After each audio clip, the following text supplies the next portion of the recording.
مدينة الزرقاء بالأراضي الفلسطينية المحتلة تعد من أكثر الأماكن المطلة على البحر المتوسط ثراء طبيعيا وأكثرها فقرا، لكن أحمد جحا ونيتا هانين قرر تحويل القرية الفقيرة إلى مقصد سياحي. نتابع مع حضراتكم.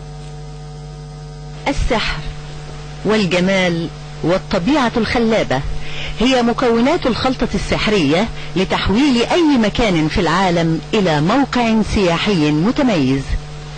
تلك العوامل التي تجمعت في قرية جسر الزرقاء، وهي القرية الصغيرة المطلة على البحر المتوسط بالقرب من حيفا، التي دفعت العربي أحمد جحا والإسرائيلية نيتا هانين التي دفعت العربي أحمد جحا والإسرائيلية نيتا هانين التي دفعت العربي أحمد جحا والإسرائيلية نيتا هانين إلى الاشتراك معا في تحويلها لمقصد سياحي جديد.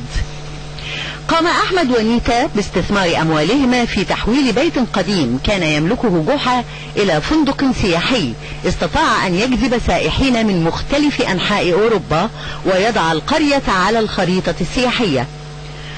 قرية الزرقاء تجعل كل من يزورها يقع في غرامها فورا لعدة أسباب، منها موقعها الجغرافي المتميز وتراثها الثقافي الجذاب وأهلها الودودين، فضلا عن احتوائها على قرية صيادين حقيقية وفريدة على الشاطئ. الإقامة في فندق الزرقاء يتراوح بين 21 و 75 دولار للغرفة في الليلة الواحدة.